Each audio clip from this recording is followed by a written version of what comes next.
Hello friends, இன்றைக்கி lunch ரெசிப்பியில் தேங்காய் பால் பன்னீர் புலாவ் எப்படி செய்யறதுன்னு பார்க்கலாமா.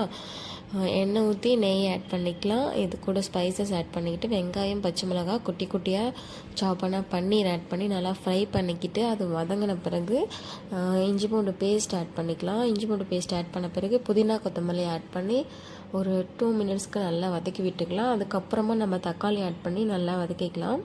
இது வதங்கின பிறகு நான் 2 கப் ரைஸ் எடுத்தேன். பாஸ்மதி ரைஸ் தான் ஆல்ரெடி ஊற வச்சுருக்கேன். இந்த டம்ளரில் நான் 2 டம்ளர் தேங்காய் பால் ஆட் பண்ணிக்க போகிறேன். மீதி 1 டம்ளர் தண்ணி ஆட் பண்ணி தேவையான அளவு உப்பு ஆட் பண்ணி நல்லா கொதித்து வர ஸ்டேஜில் ரைஸ் ஆட் பண்ணி ஒரு 2 விசிலுக்கு ப்ரெஷர் குக் பண்ணி எடுத்துக்கிட்டா நல்லா பலப்படன்னு தேங்காய் பால் பன்னீர் புலாவ் ரெடி. நாங்கள் இப்படி தான் லஞ்சுக்கு தேங்காய் பால் சாதம் சிக்கன் கிரேவி வச்சு அன்றைக்கி லஞ்சை முடித்தோம். இன்னொரு ஷார்ட்டில் பார்க்குறேன். பாய்.